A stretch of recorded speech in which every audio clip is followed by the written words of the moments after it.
आवत जावत जन्मै मरै, जिसकै अंतर बसै निरंकार। तिसकी सीख तरै संसार, जो तुम भाने तिस प्रभ जाता। नानक उन जन चरण पराता, जो तुम भाने तिन प्रभ जाता। नानक उन जन चरण पराता। वाहिगुरु जी का खालसा, वाहिगुरु जी की फतेह। धन सतगुरु श्री गुरु अर्जुन देव महाराज जी ने बहुत किरपा की है इस मनुखी जात उत्ते कि साहिब जी ने ये जिहड़ी बाणी है, ये जिहड़ी खसम की बाणी है, धुर की बाणी है, ये किसी एक खास फिरके, रंग, मजहब, भेद या खास किस्म की सोच रखण वालियां वास्ते नहीं है। ये बाणी जिहड़ी है प्रथाए साखी महापुरख बोलदे सांझी सगल जहाने। ये सांझी सगल जहाने का अर्थ ही ये है कि ये बाणी सारियां दे लई है। हिंदू, तुर्क, रावसी, माम साफी, मानस की जात सब है, एक है पहचान वो। इत्थे खत्री, बामण, सूद, वैश, उपदेश चौं वर्ना को साझा है। तो सतगुरु जी जिहड़ी अज दी खास किस्म की बख्शिश कर रहे हैं, ये कोई खास किस्म के जात या भेद वास्ते नहीं है, जां सनातन धर्म दे विच ये सिर्फ ब्राह्मण वास्ते नहीं जिहड़ा वेदां दा पाठ करदा है। ये इस्लाम दे विच हाफिज, मुला या काजी, ये तीन प्रांतां या इन्हां खास किस्म के वखरेवियां दे विच नहीं है। हाफिज वो है जिन्हों कुरान कंठ है, जिहड़ी तकरीरां करदा है। मुला वो जिहड़ी नमाज दी टीसी दे उत्ते खड़ के बांग दिंदा है। ते काजी वो जिहड़ा इस्लाम दे विच कानून दे तहत लोकां नूं सज़ावां ते लोकां नूं बचाउंदा या उन्हां ते फतवे जारी करदा है। और ना सिर्फ ये इस तो अलहदा जिहड़े धर्म ने, क्योंकि गुरु पातशाह जी दे वेले जिहड़े ये तीन धर्म सी ना, ये तिन्नां दा जिक्र है। कादी कूड़ बोल मल खाए, बामण नहावै जियां घाए, जोगी जुगत ना जानै अंध। ते खास किस्म के जोगी अपने तन ते विभूति मल के बाहरों भीख बना के अंदरों जो कुछ मर्जी करी जान। अंदर मन उन्हां दा मैला है, मन के अंदर अग है, क्रोध है, मन के अंदर पवित्रता नहीं है, तो फिर वो जीवन प्रवान नहीं है। सतगुरु जी गुरु अर्जन साहब जी इत्थे कल्ले सिखां नूं नहीं कह रहे, इत्थे सांझी सगल जहाने। सतगुरु जी कहिंदे रहत अवर कछ अवर कमावत। रहत ते कुछ दसी हुई है, धार्मिक लिबास भी पाया होया है, और अपने आप नूं अपने मुख तो ही कहिंदे कि साडे तो वधिया कोई रहतवान नहीं है, कोई साडे तो वधिया इस धर्म की शरीयत नूं कमाउण वाला नहीं है। पर सच्ची मुच्ची रहत अवर कछ अवर कमावत। रहत दसी कुछ होर गई है, पर सच्ची मुच्ची कमा कुछ रहे हाँ। असी अंदरों झूठे हाँ, फरेबी हाँ, इस गल नूं असी मान लईए। गुरु अर्जन साहब जी कहते कोई विरला ही इंद्री जित है जिहड़ी, क्योंकि रहत दे कई अर्थ ने। रहत जिहड़ा लफ्ज़ गुरु ग्रंथ साहब जी की बात वास्ते नहीं आया, वो लफ्ज़ आया हिरदे वास्ते भी। आपां गुरु अमरदास जी दे महाराज जी दे बाबत जिहड़े भट्टां दा सवैया भी पढ़दे हाँ। रहो संत हूँ टोल साध बहु तेरे डिठे, सन्यासी तपस्वी हैं मुखों ए पंडित मिठे। बरस एक हाँ फिरों किनै ना परचो पायो, कहते कहती सुनी रहत को खुशी ना आयो। कि लोकां दे मुख तो कुछ होर सी पर अंदर कुछ होर सी। अर्थ वही ने इस गुरु ग्रंथ साहब महाराज जी की बाणी दे विच भट्टां दे मुखारबिंद तो उचारण इस शब्द के अर्थ वही ने कि कहते कहती सुनी। मुख तो बहुत कुछ बोली जा रहे हैं, पर रहत को खुशी ना आयो। रहत को खुशी भाव कि उन्हां दे दिल की गल कुछ होर सी, इस करके साडे दिल दे विच तरवास नहीं आया। उन्हां दे सन्मुख बैठिया उन्हां दे दर्शन कीतियां। सच्चाई ये है, कई बारी मनुख कई साल रौला पाउंदा रहे कि मैं ये हाँ, मैं ये कर सकदा। कई बंदियां दे काफले उहदे पिछे जुड़ भी जाणगे, पर उहदा जिहड़ा पाग है ना छेती उगड़ जांदा है, बहुता चिर नहीं रहिंदा, छेती उहदे पापां दा घड़ा भर जांदा है। महाराज जी कहंदे रहत अवर कछ अवर कमावत। दसी गई कुछ होर है, दिल दे विच कुछ होर है, मुख ते कुछ होर है, अंदर पाप है तो बाहरों बहुत सुच्चा बन रहा है। धन गुरु नानक साहब महाराज जी का यह बचन है। ਅੰਦਰੋਂ ਝੂਠੇ, ਪੈਜ ਬਾਹਰ। ਅੰਦਰੋਂ ਝੂਠੇ ਹੈਗੇ ਹਾਂ ਤੇ ਬਾਹਰੋਂ ਸੱਚੇ ਬਣਨ ਦੀ ਕੋਸ਼ਿਸ਼ ਕਰਦੇ ਹਾਂ, ਬਾਹਰੋਂ ਧਰਮੀ ਬਣਨ ਦੀ ਕੋਸ਼ਿਸ਼ ਕਰਦੇ ਹਾਂ, ਬਾਹਰੋਂ ਰਹਿਤਵਾਨ ਬਣਨ ਦੀ ਕੋਸ਼ਿਸ਼ ਕਰਦੇ ਹਾਂ। ਮੁਖ ਦੇ ਉੱਤੇ ਰਾਮ ਹੁੰਦਾ ਤੇ ਬਗਲ 'ਚ ਛੁਰੀ ਹੁੰਦੀ ਹੈ। ਸਾਡਾ ਭਾਵ ਅੰਦਰ ਹਿਰਦੇ 'ਚ ਛੁਰੀ ਹੁੰਦੀ ਹੈ। ਇਹਨੂੰ ਹੀ ਬਾਬਾ ਸ਼ੇਖ ਫਰੀਦ ਜੀ ਨੇ ਕਿਹਾ ਕਿ ਦਿਲ ਦੇ ਅੰਦਰ ਸਾਰਿਆਂ ਦੇ ਕੋਲ ਛੁਰੀ ਹੈ। ਮੁਖ ਦੇ ਉੱਤੇ ਪ੍ਰਭੂ ਦਾ ਨਾਮ ਹੈ, ਦਿਲ ਦੇ ਵਿੱਚ ਅਸੀਂ ਛੁਰੀਆਂ ਤੇ ਕੈਂਚੀ ਲਈ ਫਿਰਦੇ ਹਾਂ। ਫਰੀਦਾ ਕੰਨ ਮਸੁੱਲਾ ਸੂਫ ਗਲ, ਕਹਿੰਦੇ ਕੰਨ ਮਸੁੱਲਾ ਆਪਣੇ ਮੋਢੇ ਦੇ ਉੱਤੇ, ਕੰਨ ਕਹਿੰਦੇ ਮੋਢੇ, ਕੰਨ ਦੇ ਨਾਲ ਜਿਹੜੀ ਥਾਂ, ਮੋਢੇ ਦੇ ਉੱਤੇ ਮੈਂ ਮਸੁੱਲਾ ਰੱਖਿਆ ਹੋਇਆ ਹਰ ਵੇਲੇ, ਕਿਉਂਕਿ ਇਹ ਦਿਖਾਵਾ ਹੈ ਤਾਂ ਕਿ ਦੁਨੀਆ ਦੇ ਲੋਕ ਪ੍ਰਭਾਵਿਤ ਹੋਣ ਕਿ ਇੰਨੇ 5 ਵਕਤ ਦੀਆਂ ਨਮਾਜ਼ਾਂ ਪੜ੍ਹਨ ਵਾਸਤੇ ਮਸੁੱਲਾ ਸਦਾ ਹੀ ਆਪਣੇ ਮੋਢੇ ਤੇ ਟੰਗਿਆ ਹੋਇਆ ਹੈ। ਜਦ ਸਮਾਂ ਹੁੰਦਾ ਹੈ ਤੇ ਇਹ ਨਮਾਜ਼ ਦੇ ਵਿੱਚ ਬਹਿ ਜਾਂਦਾ ਹੈ। ਫਰੀਦਾ ਕੰਨ ਮਸੁੱਲਾ ਸੂਫ ਗਲ, ਬਾਹਰੋਂ ਜਿਹੜੇ ਕੱਪੜੇ ਪਾਏ ਨੇ ਸੂਫੀ ਵਸਤਰ, ਸੂਫੀਆਂ ਵਾਲੇ ਪਾਏ ਨੇ। ਸੂਫ ਦੇ ਕਈ ਅਰਥ ਨੇ। ਸੂਫੀਜ਼ਮ ਇੱਕ ਵੱਖਰਾ ਵਿਸ਼ਾ ਹੈ ਵਿਚਾਰਨ ਵਾਲਾ, ਕਿਉਂਕਿ ਬਾਬਾ ਸ਼ੇਖ ਫਰੀਦ ਜੀ ਦੀ ਜਿਹੜੀ ਬਾਣੀ ਹੈ ਜਾਂ ਬਾਬਾ ਸ਼ੇਖ ਫਰੀਦ ਜੀ ਦਾ ਜਿਹੜੀ ਪਰੰਪਰਾ ਹੈ ਉਹ ਸੂਫੀ ਮਤ ਵਿੱਚੋਂ ਹੈ, ਚਿਸ਼ਤੀ ਪਰੰਪਰਾ ਵਿੱਚੋਂ ਹੈ। ਸੂਫ ਦੇ ਕਈ ਅਰਥ ਨੇ। ਕਾਲੇ ਬਸਤਰ ਪਾਉਣ ਵਾਲਿਆਂ ਨੂੰ ਵੀ ਸੂਫ ਕਹਿੰਦੇ ਆ। ਕਾਲਾ ਕੰਬਲ ਲੈਣ ਵਾਲਿਆਂ ਨੂੰ ਭਾਵੇਂ ਗਰਮੀ ਹੋਏ ਭਾਵੇਂ ਸਰਦੀ ਹੋਏ ਉਹਨੂੰ ਸੂਫ ਕਹਿੰਦੇ ਆ। ਸੂਫ ਦਾ ਇੱਕ ਇਹ ਵੀ ਅਰਥ ਹੈ ਕਿ ਮੱਕੇ ਮਦੀਨੇ ਦੀ ਕੰਧ ਉੱਤੇ ਬੈਠਣ ਵਾਲੇ ਖਾਸ ਜਮਾਤ ਦੇ ਲੋਕ, ਮੁਹੰਮਦ ਸਾਹਿਬ ਤੋਂ ਬਾਅਦ ਜਿਹੜੀ ਉਸ ਕੰਧ ਦੇ ਉੱਤੇ ਬਹਿੰਦੇ ਸਨ, ਉਹਨਾਂ ਨੂੰ ਵੀ ਸੂਫ ਆਖਿਆ ਜਾਂਦਾ ਸੀ। ਤੇ ਖਾਸ ਕਿਸਮ ਦੀ ਕਿਸੇ ਵੀ ਸ਼ਰੀਅਤ ਤੋਂ ਉੱਤੇ ਉੱਠ ਕੇ ਖੁਦਾ ਪ੍ਰਸਤੀ ਦੇ ਵਿੱਚ ਜੁੜ ਜਾਣਾ, ਉਹਨੂੰ ਵੀ ਸੂਫ ਕਿਹਾ ਜਾਂਦਾ। ਕਿੰਨੇ ਕੁ ਅਰਥ ਨੇ, ਇੱਕ ਵੱਖਰਾ ਵਿਸ਼ਾ ਹੈ। ਕਾਲੇ ਕੱਪੜਿਆਂ ਦਾ ਤੇ ਜ਼ਿਕਰ ਮਿਲਦਾ ਹੈ ਕਿ ਬਾਬਾ ਸ਼ੇਖ ਫਰੀਦ ਦੇ ਸਮੇਂ ਤੋਂ, ਭਾਵ ਕਿ ਗੁਰੂ ਗ੍ਰੰਥ ਸਾਹਿਬ ਜੀ ਦੀ ਬਾਣੀ 'ਚ ਜਿਹੜਾ ਸ਼ਬਦ ਹੈ ਨਾ, ਫਰੀਦਾ ਕਾਲੇ ਮੈਂਡੇ ਕੱਪੜੇ, ਕਾਲਾ ਮੈਂਡਾ ਭੇਸ, ਗੁਨਾਹ ਹੀ ਭਰਿਆ ਮੈਂ ਫਿਰਾਂ, ਲੋਕ ਕਹਿਣ ਦਰਵੇਸ਼। ਇੱਥੇ ਜਿਹੜਾ ਲਫ਼ਜ਼ ਹੈ ਗੁਣ ਹੀ ਭਰਿਆ ਮੈਂ ਫਿਰਾਂ, ਪਰ ਇੱਥੇ ਜਿਹੜਾ ਗੁਣ ਹੀ ਭਰਿਆ ਦਾ ਮੈਂ ਅਰਥ ਹੈ ਗੁਨਾਹ ਹੀ ਭਰਿਆ। ਮੈਂ ਗੁਨਾਹਾਂ ਦਾ ਭਰਿਆ ਪਿਆ, ਪਰ ਮੈਂ ਭੇਖ ਜਿਹੜਾ ਹੈ ਨਾ ਸੂਫੀਆਂ ਵਾਲਾ ਧਾਰਿਆ ਹੋਇਆ। ਤੇ ਸੂਫੀਆਂ ਦਾ ਇਹਦਾ ਮਤਲਬ ਭੇਖ ਸੀ ਕਾਲੇ ਮੈਂਡੇ ਕੱਪੜੇ, ਕਾਲੀ ਕੰਬਲੀਆਂ ਲੈਣਾ, ਕਾਲੇ ਕੱਪੜੇ ਪਾਉਣਾ। ਤੇ ਗੁਰੂ ਸਾਹਿਬ ਵੀ ਇਹੀ ਕਹਿੰਦੇ ਕਿ ਭਾਈ ਬਾਹਰ ਦੇ ਜਿਹੜੇ ਬਸਤਰ, ਬਾਹਰ ਦੇ ਜਿਹੜੇ ਤੁਸੀਂ ਪਹਿਰਾਵੇ ਜਾਂ ਬਾਹਰ ਦਾ ਬੋਲ ਚਾਲ, ਬਾਹਰ ਦਾ ਰੋਲਾ ਪਾਉਣਾ, ਬਾਹਰ ਦਾ ਗਿਆਨ ਧਿਆਨ ਗੱਲ ਕਰਨਾ, ਅੰਦਰੋਂ ਤੇ ਸਿਰਫ ਕਬਾੜ ਭਰਿਆ ਹੋਣਾ, ਝੂਠ ਭਰਿਆ ਹੋਣਾ, ਫਰੇਬ, ਦੁਨੀਆ ਨੂੰ ਉਪਦੇਸ਼ ਦੇਣਾ ਪਰ ਆਪ ਉਸ ਮਾਰਗ ਤੇ ਇੱਕ ਦਿਨ ਵੀ ਨਾ ਤੁਰ ਕੇ ਵੇਖਣਾ। ਦੁਨੀਆ ਨੂੰ ਕਹਿਣਾ ਕਿ ਅੰਮ੍ਰਿਤ ਵੇਲਾ ਸਾਂਭ ਕੇ ਨਿਤਨੇਮ ਕਰੋ, ਆਪ ਸਾਰਾ ਦਿਨ ਭਾਵ ਕਿ 10 ਵਜੇ ਤੱਕ ਉੱਠਣਾ ਹੀ ਨਾ। ਬਈ ਇਹ ਗੱਲ ਸਪਸ਼ਟ ਹੋਣੀ ਚਾਹੀਦੀ। ਜੇ ਅਸੀਂ ਭਾਵੇਂ ਕੋਈ ਅਸੀਂ ਪ੍ਰਚਾਰਕ ਹੈਗੇ ਹਾਂ ਜਾਂ ਭਾਵੇਂ ਕੋਈ ਆਮ ਸਿੱਖ, ਵੈਸੇ ਤੇ ਧੰਨ ਗੁਰੂ ਨਾਨਕ ਸਾਹਿਬ ਮਹਾਰਾਜ ਜੀ ਦੇ ਘਰ ਦੇ ਵਿੱਚ ਪ੍ਰਚਾਰਕ ਹਰ ਇੱਕ ਸਿੱਖ ਹੀ ਹੈ ਜੀ। ਹਰ ਇੱਕ ਸਿੱਖ ਧੰਨ ਗੁਰੂ ਨਾਨਕ ਸਾਹਿਬ ਨੂੰ ਰਿਪਰੈਜ਼ੈਂਟ ਕਰ ਰਿਹਾ। ਹਰ ਇੱਕ ਸਿੱਖ, ਕੋਈ ਖਾਸ ਕਿਸਮ ਦੀ ਜਮਾਤ ਨਹੀਂ ਬਣਾ ਦਿੱਤੀ ਗੁਰੂ ਸਾਹਿਬ ਨੇ ਸਾਡੇ ਲਈ ਕਿ ਇਹ ਵੱਖਰੇ ਨੇ, ਸੱਚੀ ਮੁੱਚੀ, ਕਿਉਂਕਿ ਹਰ ਇੱਕ ਸਿੱਖ ਦੀ ਰਹਿਤ ਇੱਕੋ ਹੀ ਹੈ, ਇੱਕੋ ਹੀ ਹੈ। ਪੂਰੀ ਯੂਨੀਵਰਸਲ ਸਿੱਖ ਕੌਮ ਦੀ ਸਭ ਤੋਂ ਵੱਡੀ ਖੂਬਸੂਰਤੀ ਇਹ ਹੈ ਕਿ ਇੱਥੇ ਸਾਰਿਆਂ ਦੀ ਰਹਿਤ ਯੂਨੀਵਰਸਲ ਹੈ। ਭਾਵੇਂ ਕੋਈ ਸਿੱਖ ਭਾਰਤ 'ਚ ਬੈਠਾ, ਪੰਜਾਬ, ਭਾਵੇਂ ਦਿੱਲੀ, ਭਾਵੇਂ ਕਿਸੇ ਥਾਂ 'ਤੇ, ਭਾਵੇਂ ਕੋਈ ਅਫਗਾਨਿਸਤਾਨ, ਭਾਵੇਂ ਕੋਈ ਅਮਰੀਕਾ, ਇੱਕੋ ਹੀ ਅਰਦਾਸ ਕਰ ਰਿਹਾ, ਇੱਕੋ ਹੀ ਰੂਪ ਦੀ ਅਰਦਾਸ ਚੱਲ ਰਹੀ ਹੈ। ਉਹੀ ਲਫ਼ਜ਼ ਨੇ, ਉਹੀ ਬਾਣੀ ਪੜ੍ਹ ਰਿਹਾ, ਉਸੇ ਗੁਰੂ ਗ੍ਰੰਥ ਸਾਹਿਬ ਮਹਾਰਾਜ ਜੀ ਦੀ ਮੁਕੱਦਸ ਬਾਣੀ ਨੂੰ ਸਭ ਕੁਝ ਕਰਕੇ ਮੰਨ ਰਿਹਾ, ਉसी ਮੁਕੱਦਸ ਬਾਣੀ ਦਾ ਹੁਕਮ ਲੈ ਕੇ ਉਸ ਵਾਹਿਦ ਗੁਰੂ ਗ੍ਰੰਥ ਸਾਹਿਬ ਜੀ ਨੂੰ ਸਮਰਪਿਤ ਹੋ ਕੇ ਆਪਣੀ ਜੀਵਨ ਨੂੰ ਬਤੀਤ ਕਰ ਰਿਹਾ। ਇਹ ਸੱਚੇ ਸਿੱਖ ਦੀ ਪਰਿਭਾਸ਼ਾ ਹੈ। ਤੇ ਉਹੀ ਜਿਹੜੀ ਸਿੱਖ ਰਹਿਤ ਮਰਿਆਦਾ ਹੈ, ਉਸੇ ਸਿੱਖ ਰਹਿਤ ਮਰਿਆਦਾ ਦੇ ਅਨੁਸਾਰ ਜੀਵਨ ਬਤੀਤ ਕਰਨਾ ਹਰ ਇੱਕ ਸਿੱਖ ਦਾ ਫਰਜ਼ ਹੈ। ਪਰ ਗੁਰੂ ਸਾਹਿਬ ਕਹਿੰਦੇ ਹੈ ਆਪ ਤੇ ਰਹਿਤ ਕਮਾਈ ਨਹੀਂ, ਲੋਕਾਂ ਨੂੰ ਉਪਦੇਸ਼ ਦੇਣ ਤੁਰ ਪਏ। ਅੱਜ ਜ਼ਿਆਦਾਤਰ ਇਹ ਹੈ, ਪਰ ਮੈਂ ਸਾਰਿਆਂ ਦੀ ਗੱਲ ਨਹੀਂ ਕਰਦਾ, ਜ਼ਿਆਦਾਤਰ ਝੂਠ ਤੇ ਫਰੇਬ ਹੀ ਹੈ। ਰਹਿਤ ਕਮਾਣੀ ਬਹੁਤ ਔਖੀ ਹੈ। ਔਰ ਸੱਚਾਈ ਇਹ ਹੈ ਜਿਹੜੇ ਕਮਾਣ ਲੱਗ ਜਾਂਦੇ ਨੇ ਉਹ ਫਿਰ ਸਾਡੀ ਤਰ੍ਹਾਂ ਰੋਲਾ ਨਹੀਂ ਪਾਉਂਦੇ, ਉਹ ਸਾਡੀ ਤਰ੍ਹਾਂ ਉਪਦੇਸ਼ ਨਹੀਂ ਦਿੰਦੇ, ਉਹ ਚੁੱਪ ਰੂਪ ਦੇ ਵਿੱਚ ਆਪਣੇ ਆਨੰਦ 'ਚ ਜੁੜ ਜਾਂਦੇ। ਕਈ ਵਾਰੀ ਮਨ ਕਰਦਾ ਹੈ ਕਿ ਬਿਲਕੁਲ ਚੁੱਪ ਹੋਈਏ, ਪਰ ਸੱਚੀ ਮੁੱਚੀ ਹੁਣ ਇਹ ਜਿਹੜੀ ਸੇਵਾ ਲੱਗੀ ਹੋਈ ਹੈ, ਇਸ ਸੇਵਾ ਦੇ ਵਿੱਚ ਕੋਸ਼ਿਸ਼ ਕਰਦੇ ਹਾਂ ਕਿ ਸਤਿਗੁਰੂ ਜੀ ਅਸੀਂ ਦੁਨੀਆ ਨੂੰ ਉਪਦੇਸ਼ ਨਾ ਦਈਏ। ਇਹ ਜਿਹੜਾ ਅਸੀਂ ਮੁਖ ਤੋਂ ਬੋਲਦੇ ਹਾਂ, ਅਸੀਂ ਆਪਣੇ ਆਪ 'ਤੇ ਇੱਕ ਕਿਣਕਾ ਹੀ ਵਸਾ ਲਈਏ।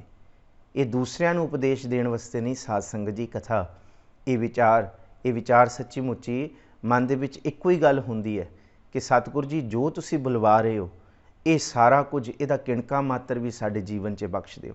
ਕਈ ਵਾਰੀ ਦਾਸ ਆਪ ਕਹਿ ਕੇ ਜਾਂ ਅਸੀਂ ਕਹਿ ਕੇ ਸੰਬੋਧਿਤ ਹੁੰਦਾ ਹੈ, ਪਰ ਇਹ ਤੁਹਾਨੂੰ ਉਪਦੇਸ਼ ਨਹੀਂ ਹੁੰਦਾ, ਇਹ ਤਾਂ ਸਿਰਫ ਆਪਣੇ ਮਨ ਨੂੰ ਸਮਝਾਉਣ ਵਾਸਤੇ ਹੁੰਦਾ ਹੈ।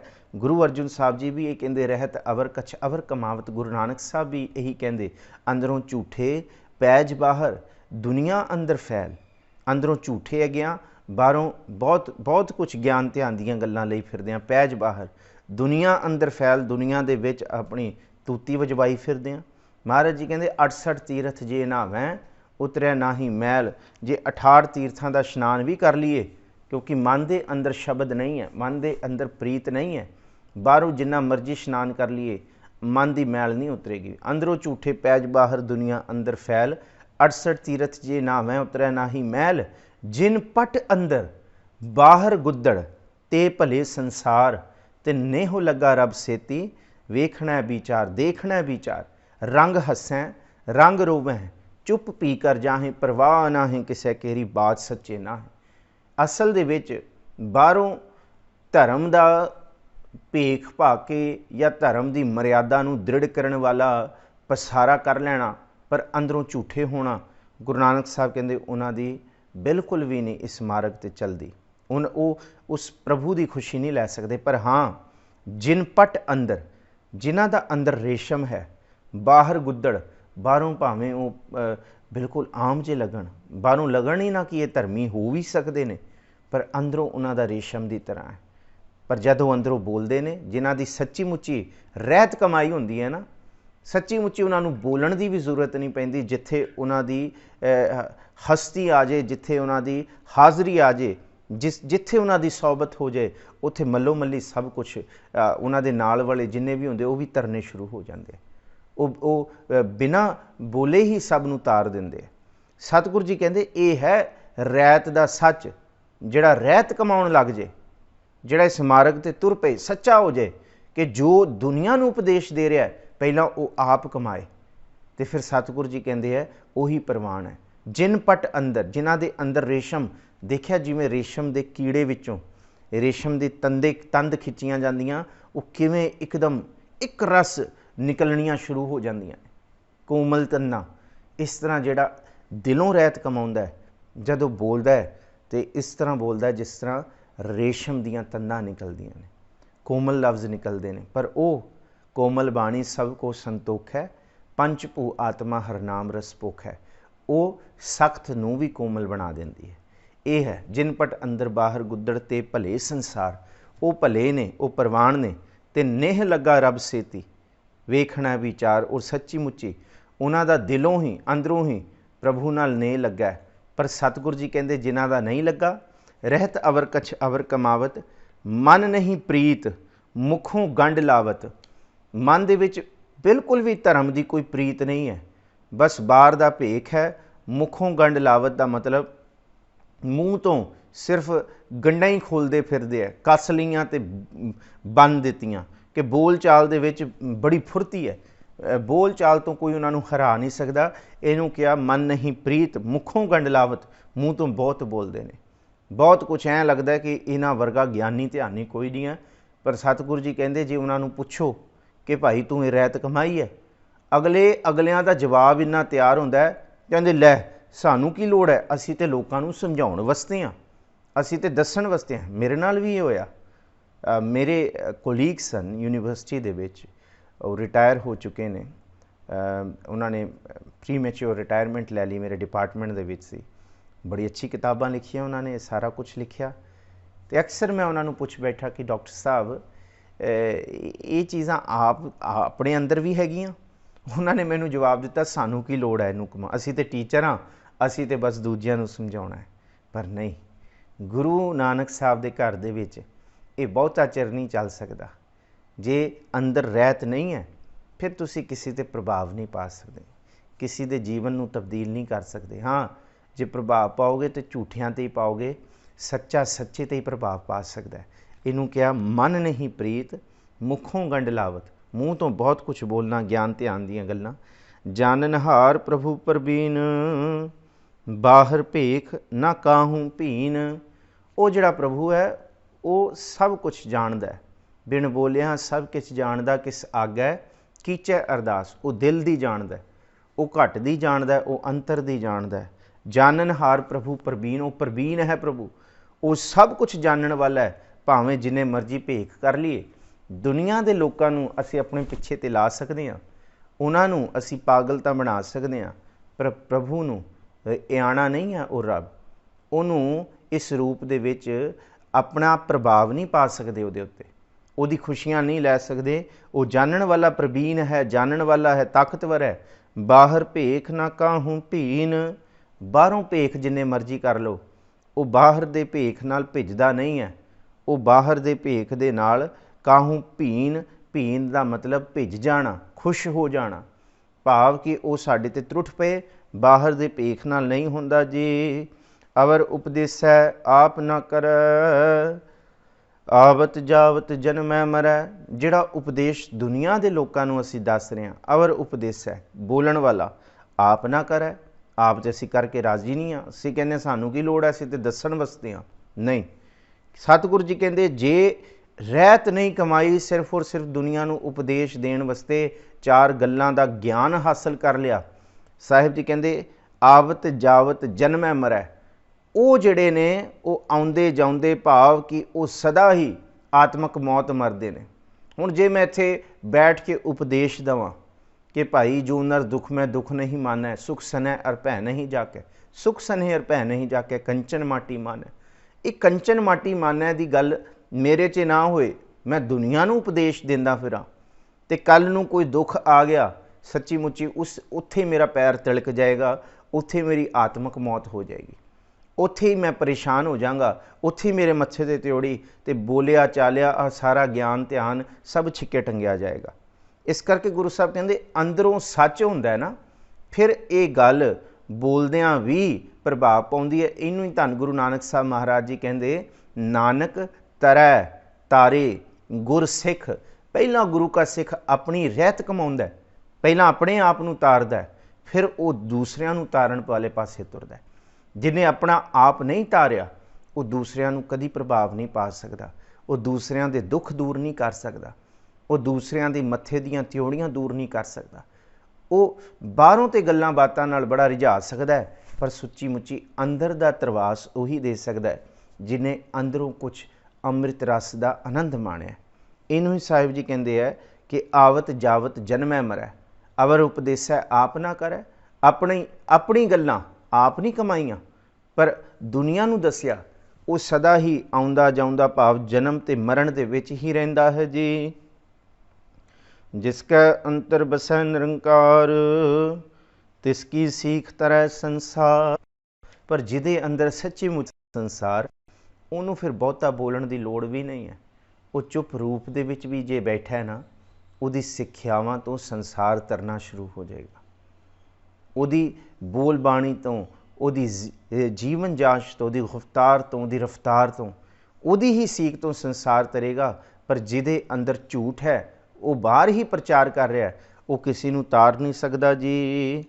जो तुम भाने तिन प्रभ जाता, नानक उंजन चरण प्राथा।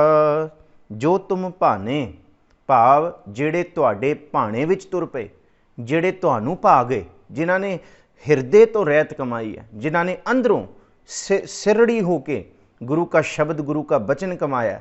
तो सतगुरु जी कहते जो तुम भाने, जिन्हां ने तुहाडी खुशी लई तुहाडे भाणे विच चले, तिन प्रभ जाता। प्रभु की खुशी भी फिर उन्होंने प्राप्त की। प्रभु उन्हां उत्ते जाता, भाव खुश होया, प्रभु उन्हां दे उत्ते त्रुठिया, उन्हां दे उत्ते ही त्रुठेगा जिहड़ा हिरदे तो कमाउणगे। नानक उन जन चरण पराता, उन्हां दे चरणा दे उत्ते अपना आप कुर्बान करने वास्ते गुरु अर्जन साहब जी कहते हैं कि उन्हां दे चरणा की खाक नूं भी जे मस्तक ते लाइए, जे उन्हां दे चरणा ते भी अपना आप कुर्बान करिए। कोई जन हरस्यों देवै जोर, चरण गहों बको शुभ रसना, दीजै प्राण अकोर। भाव उन्हां दा जीवन, उन्हां दी जीवन जांच, उन्हां दी जीवन शैली इस तरह की है कि उन्हां दे चरणा तो बलहार होने का मन करता है जी। करूँ बेनती पार ब्रह्म सब जानै, आपन किया आपह मानै। मैं सतगुरु जी के चरणों च बेनती करां पर मैं तां करा ना कि जे प्रभु कुछ ना जानदा होया, सब कुछ जानते ने। किस आग्या कीचै अरदास, सब कुछ जानते ने। मैं जो जो बेनती करदा पार ब्रह्म उन्होंने पहला ही जानते हैं। करो बेनती पार ब्रह्म सब जाने। प्रभु वो सब कुछ जानते हैं जो मैं अरजोई या अरदास करन आया। ये भगत की जीवन जांच है इस पदे दे विच कि उहदे अंदरों ये मिथ्या खत्म हो गई है, उहदे अंदरों झूठ खत्म हो गया। उन्होंने पता लग गया मैं जो बेनती करदा प्रभु पहले ही जानते हैं। अपना किया आपह मानै, वो जिहड़ा सिख हुंदा है अपना किया आपह मानै, वो भाव कि जिहड़ी गल्लां भी दसदा दुनिया नूं, जो उपदेश भी दिंदा है, पहलां वो आप मनदा है, प्रभु की गल नूं मनदा है। प्रभु आप ही उस तो अपना भावना मनवाउंदे ने।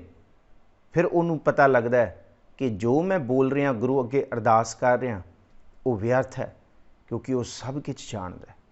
वो अनजान नहीं है, उन्होंने दस्सण की लोड़ नहीं है। इस करके वो दिन रात प्रभु की इबादत बंदगी च जुड़ता है।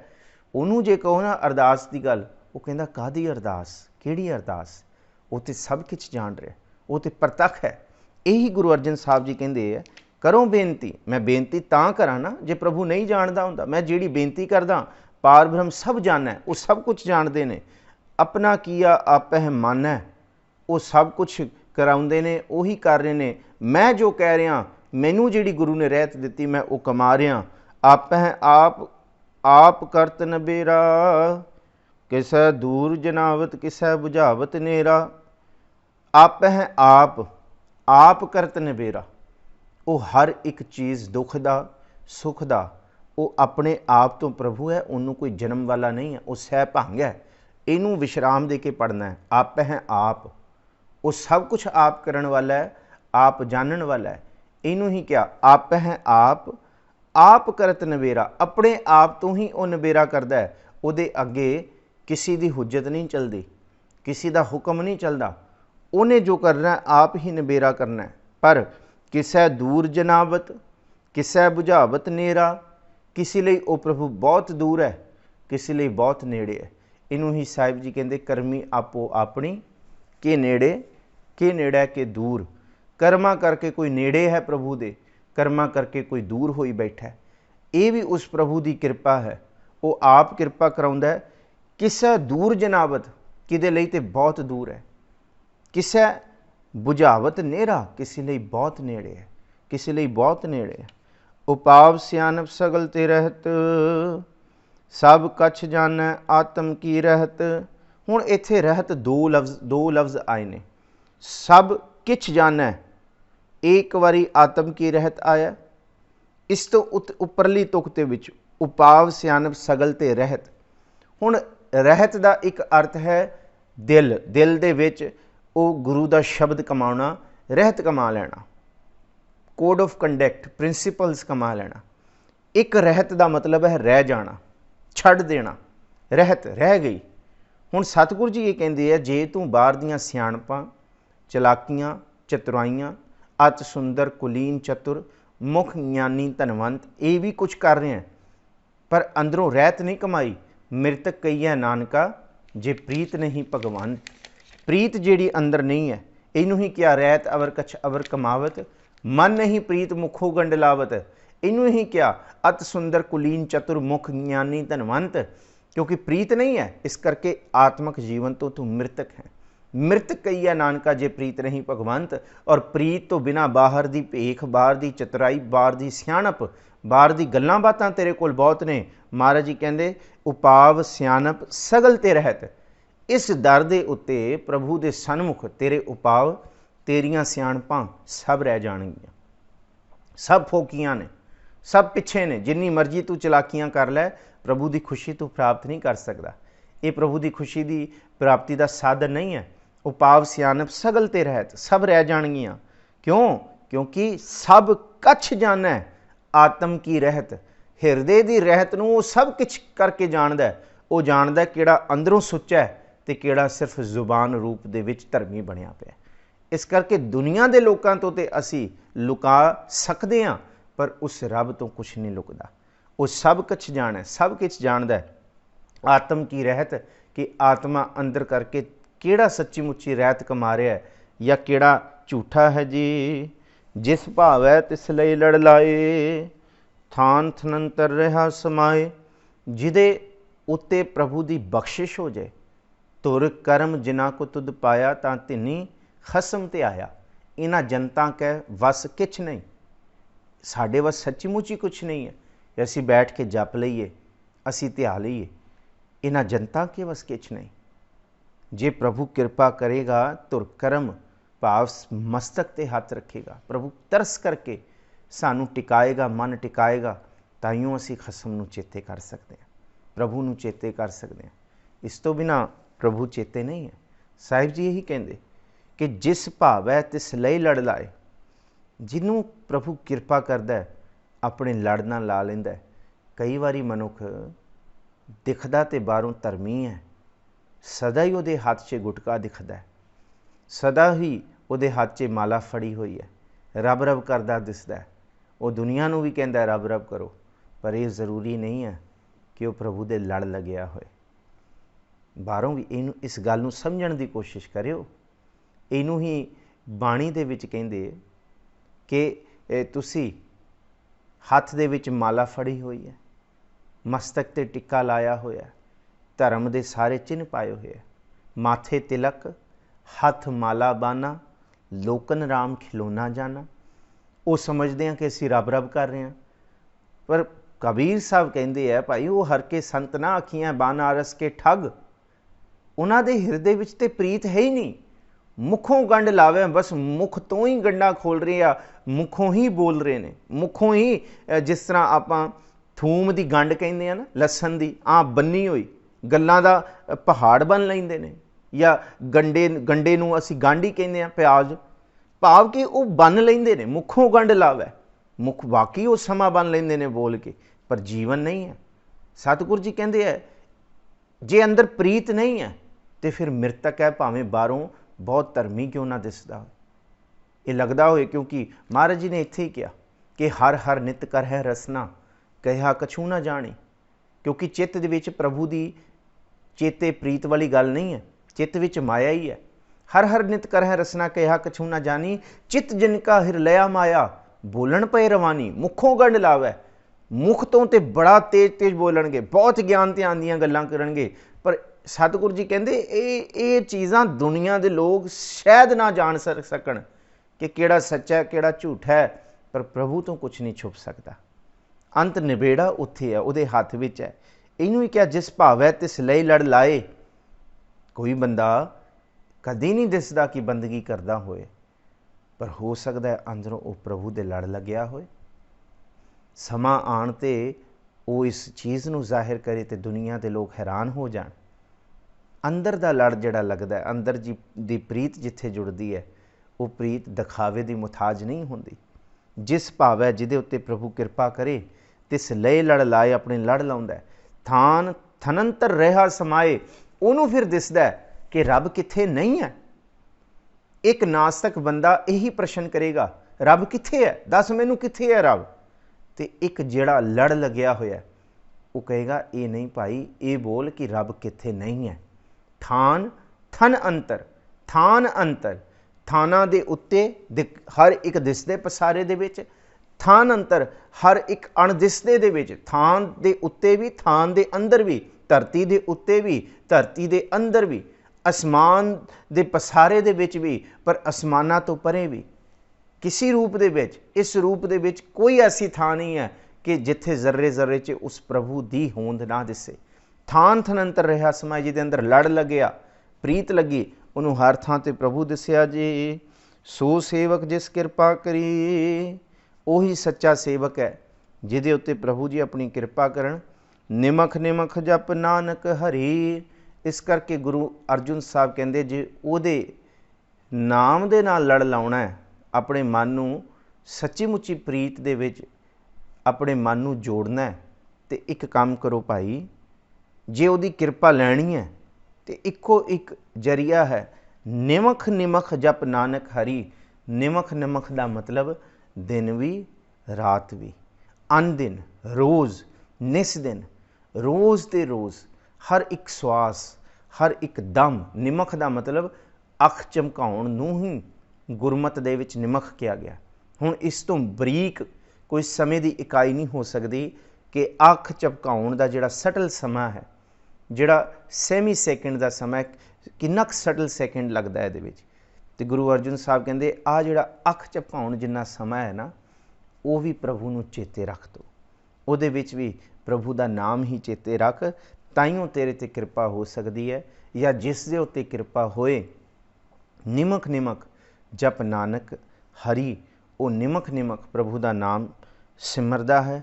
ਅੱਗੇ ਸਤਿਗੁਰ ਜੀ 6ਵੀਂ ਅਸ਼ਟਪਦੀ ਦੀ ਆਰੰਭਤਾ ਸ਼ਲੋਕ ਤੋਂ ਕਰਦੇ ਨੇ। ਸ਼ਲੋਕ ਕਾਮ ਕ੍ਰੋਧ ਅਰ ਲੋਭ ਮੋਹ ਬਿਨਸ ਜਾਏ ਅਹੰਮੇਵ, ਨਾਨਕ ਪ੍ਰਭ ਸ਼ਰਨਾਗਤੀ ਕਰ ਪ੍ਰਸਾਦ ਗੁਰਦੇਵ। ਇਹ ਜਿਹੜਾ ਸ਼ਲੋਕ ਹੈ ਨਾ, ਇਹ ਹੁਣ ਇੱਥੋਂ ਥੋੜ੍ਹਾ ਜਿਹਾ ਵਿਸ਼ਾ ਬਦਲ ਗਿਆ। ਪਿਛਲੀਆਂ 3 ਅਸ਼ਟਪਦੀਆਂ ਦੇ ਵਿੱਚ ਅਸੀਂ ਇਹੀ ਦੇਖਿਆ ਕਿ ਸਤਿਗੁਰੂ ਜੀ ਨੇ ਦੱਸਿਆ ਕਿ ਉਹ ਜਿਹੜਾ ਨਾਮ ਹੈ, ਉਹਦਾ ਪਸਾਰਾ ਕਿੱਥੇ ਕਿੱਥੇ ਨਹੀਂ ਹੈ। ਤੇ ਫਿਰ ਅਸੀਂ ਉਸ ਤੋਂ ਬਾਅਦ ਦੇਖਿਆ ਕਿ ਜਿਹੜਾ ਨਾਮ ਔਰ ਮਨੁੱਖੀ ਮਨ ਹੈ, ਉਹ ਕਿਵੇਂ ਨਾਮ ਤੋਂ ਜੁੜਿਆ ਨਹੀਂ ਹੋ ਸਕਦਾ, ਨਾਮ ਤੋਂ ਵਿਛੜਿਆ ਹੋਇਆ। ਕਿਉਂਕਿ ਉਹਨੂੰ ਧਨ, ਉਹਨੂੰ ਥਾਨ, ਉਹਨੂੰ ਕੁਟੰਬ, ਉਹਨੂੰ ਸਾਰਾ ਪਸਾਰਾ ਇਹ ਚੰਗਾ ਲੱਗਣ ਲੱਗ ਗਿਆ, ਨਾਮ ਵਿਸਰ ਗਿਆ। ਉਹ ਪ੍ਰਭੂ ਤੋਂ 10 ਵਸਤੂ ਲੈ ਪਾਛੈ ਪਾਵੈ, ਏਕ ਬਸਤ ਕਾਰਨ ਵੀ ਖੋਟ ਗਵਾਵੈ, ਏਕ ਬਿਨਾ ਦੇ 10 ਬਿਹਰ ਲੈ ਤਾਉ ਮੂੜਾ ਕਹੂ ਕਾ ਕਰੇ। ਇਸ ਕਰਕੇ ਉਹ ਟੁੱਟ ਗਿਆ। ਹੁਣ ਸਤਿਗੁਰੂ ਜੀ ਇੱਥੇ ਦੱਸਦੇ ਨੇ ਕਿ ਜਿਹੜੇ ਨਾਮ ਦੇ ਮਾਰਗ 'ਤੇ ਤੁਰੇ ਨੇ ਨਾ, ਫਿਰ ਉਹ ਗੁਰੂ ਅਰਜਨ ਸਾਹਿਬ ਜੀ ਤੋਂ ਪੁੱਛਦੇ ਨੇ, ਪ੍ਰਭੂ ਜੀ ਤੁਸੀਂ ਇਹ ਉਪਦੇਸ਼ ਦਿੱਤਾ ਕਿ ਨਾਮ ਤੋਂ ਸਾਨੂੰ ਤੋੜਨ ਵਾਲੀਆਂ ਇਹ ਸਾਰੀਆਂ ਵਸਤੂਆਂ ਨੇ। ਮਿੱਥਿਆ ਹਉਮੈ ਵੀ ਮਿੱਥਿਆ ਹੈ, ਕਾਮ ਕ੍ਰੋਧ ਵਿਕਾਰ ਵੀ ਮਿੱਥਿਆ ਹੈ। ਇਹ ਇਸ ਰੂਪ ਦੇ ਵਿੱਚ ਕਿੰਨੇ ਕਿੰਨੇ ਅਸੀਂ ਵਿਛੋੜੇ ਪਾਈ ਬੈਠੇ ਹਾਂ। ਸਟਲ ਤੋਂ ਸਟਲ, ਛੋਟੀ ਤੋਂ ਛੋਟੀ ਇੱਕ ਵਿਕਾਰ ਰੂਪੀ, ਵਾਸ਼ਨਾ ਰੂਪੀ ਬਿਰਤੀ ਸਾਨੂੰ ਤੋੜੀ ਬੈਠੀ ਹੈ। ਤੇ ਹੁਣ ਅਸੀਂ ਜੁੜੀਏ ਕਿਵੇਂ? ਜੁੜਨ ਦਾ ਤਰੀਕਾ ਕੀ ਹੈ?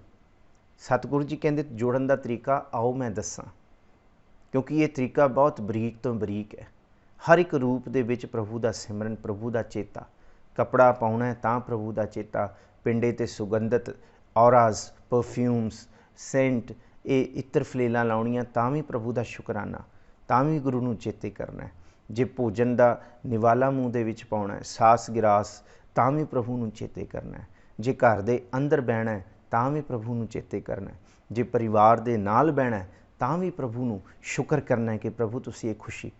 ਔਰ ਇਹ ਜਿਹੜਾ ਸਲੋਕ ਹੈ ਨਾ, ਮੈਂ ਆਪਣੇ ਵਿਦਿਆ ਦਾਤਾਵਾਂ ਜਾਂ ਆਪਣੇ ਸੰਗੀਤ ਦੇ ਮਾਰਤੰਡ ਉਸਤਾਦ ਭਾਈ ਸਾਹਿਬ ਸਰਦਾਰ ਜੋਗਿੰਦਰ ਸਿੰਘ ਜੀ, ਜਿਨ੍ਹਾਂ ਤੋਂ ਮੈਂ ਸੰਗੀਤ ਦੀ ਵਿਦਿਆ ਲਈ ਹੈ, ਬਹੁਤ ਪੁਰਾਣੀ ਮੈਂ ਗੱਲ ਨਹੀਂ ਦੱਸ ਰਿਹਾ, ਇਹ ਗੱਲਾਂ ਹੈਗੀਆਂ 2006 3-4 ਤੋਂ ਮੈਂ ਉਹਨਾਂ ਤੋਂ ਸਿੱਖਿਆ ਹੈ। ਸੰਗੀਤ, ਤਬਲਾ ਸਿੱਖਿਆ, ਕੀਰਤਨ ਸਿੱਖਿਆ। ਅਕਸਰ ਇੱਕ ਵਾਰੀ ਉਹਨਾਂ ਨਾਲ ਪ੍ਰਸ਼ਾਦਾ ਛਕਣ ਲੱਗਿਆ ਤੇ ਉਹ ਪ੍ਰਸ਼ਾਦਾ ਛਕਣ ਤੋਂ ਪਹਿਲਾਂ ਇਸ ਸਲੋਕ ਨੂੰ ਬੋਲਦੇ ਨੇ, ਕਾਮ ਕ੍ਰੋਧ ਅਰ ਲੋਭ ਮੋਹ ਬਿਨਸ ਜਾਏ ਅਹੰਮੇਵ, ਨਾਨਕ ਪ੍ਰਭ ਸ਼ਰਨਾਗਤੀ ਕਰ ਪ੍ਰਸਾਦ ਗੁਰਦੇਵ। ਉੱਥੇ ਸੁਣਿਆ ਤੇ ਉਸ ਤੋਂ ਬਾਅਦ ਹੌਲੀ ਹੌਲੀ ਜਿਉਂ-ਜਿਉਂ ਮੈਂ ਧਰਮ ਦੇ ਮਾਰਗ ਜਾਂ ਧਰਮੀ ਪੁਰਖਾਂ ਦੇ ਵਿੱਚ ਵਿਚਰਨਾ ਸ਼ੁਰੂ ਹੋਇਆ, ਜਾਂ ਵਿਦਿਆ ਦਾਤਾ ਹੋਰ ਬੰਦਗੀ ਵਾਲਿਆਂ ਦੀ ਸੰਗਤ 'ਚ, ਇਹ ਸਲੋਕ ਜਿਹੜਾ ਹੈ ਪ੍ਰਸ਼ਾਦਾ ਲੰਗਰ ਛਕਣ ਤੋਂ ਪਹਿਲਾਂ ਸਾਡੇ ਸਿੱਖਾਂ ਦੇ ਵਿੱਚ, ਸਾਡੇ ਬਜ਼ੁਰਗਾਂ ਦੇ ਵਿੱਚ, ਤੁਸੀਂ ਵੀ ਜਾਣਦੇ ਹੋਗੇ, ਕਈ ਬਜ਼ੁਰਗ ਅੱਜ ਵੀ, ਕਈ ਵੀ ਪੁਰਾਣੇ ਸਿੱਖ ਨੇ, ਉਹ ਪ੍ਰਸ਼ਾਦਾ ਛਕਣ ਤੋਂ ਪਹਿਲਾਂ ਇਹ ਸਲੋਕ ਜ਼ਰੂਰ ਬੋਲਦੇ ਨੇ। ਇਹ ਪਰੰਪਰਾ, ਇਹ ਸੀਨਾ ਬਸੀਨਾ ਆ ਰਿਹਾ, ਕਿਉਂਕਿ ਇਸ ਸਲੋਕ ਦੀ ਆਰੰਭਤਾ ਦੇ ਵਿੱਚ ਸਤਿਗੁਰੂ ਜੀ ਨੇ ਕਿਹਾ ਕਰ ਪ੍ਰਸਾਦ, ਕਿਰਪਾ ਕਰੋ। ਤੇ ਜਦ ਤੁਸੀਂ ਅਸ਼ਟਪਦੀ ਪੜ੍ਹੋਗੇ ਤਾਂ ਤੁਹਾਨੂੰ ਪਤਾ ਲੱਗ ਜਾਏਗਾ ਕਿਉਂ। ਜਿਹ ਪ੍ਰਸਾਦ 36 ਅੰਮ੍ਰਿਤ ਖਾਹੇ, ਤਿਸ ਠਾਕੁਰ ਕੋ ਰਖ ਮਨ ਮਾਹੇ। ਕਿਉਂਕਿ ਜੇ 2 ਤੁਕਾਂ ਦੇ ਵਿੱਚ ਗੁਰੂ ਅਰਜਨ ਸਾਹਿਬ ਜੀ ਤੋਂ ਪੁੱਛੀਏ ਕਿ ਪ੍ਰਭੂ ਦੇ ਨਾਮ ਦੇ ਵਿੱਚ ਕਿਵੇਂ ਜੁੜੀਏ, ਤੇ ਸਲੋਕ 'ਚ ਦੱਸ ਰਹੇ ਨੇ ਕਿ ਉਸ ਤੋਂ ਪ੍ਰਸਾਦ, ਉਸ ਤੋਂ ਕਿਰਪਾ ਮੰਗੋ।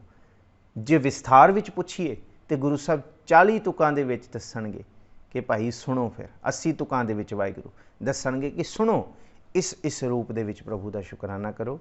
ਹੁਣ ਇਸ 6ਵੀਂ ਅਸ਼ਟਪਦੀ ਤੇ ਸਲੋਕ ਦੀ ਵਿਚਾਰ ਅਸੀਂ ਕੱਲ੍ਹ ਨੂੰ ਕਰਾਂਗੇ। ਵਿਚਾਰ ਕਰਦਿਆਂ ਹੋਈਆਂ ਬੇਅੰਤ ਪ੍ਰਕਾਰ ਦੀਆਂ ਭੁੱਲਾਂ ਗਲਤੀਆਂ ਆਪ ਬਖਸ਼ ਲੈਣਾ। ਗੱਜ ਵੱਜ ਕੇ ਫਤਿਹ ਬੁਲਾਓ ਜੀ। ਵਾਹਿਗੁਰੂ ਜੀ ਕਾ ਖਾਲਸਾ, ਵਾਹਿਗੁਰੂ ਜੀ ਕੀ ਫਤਿਹ।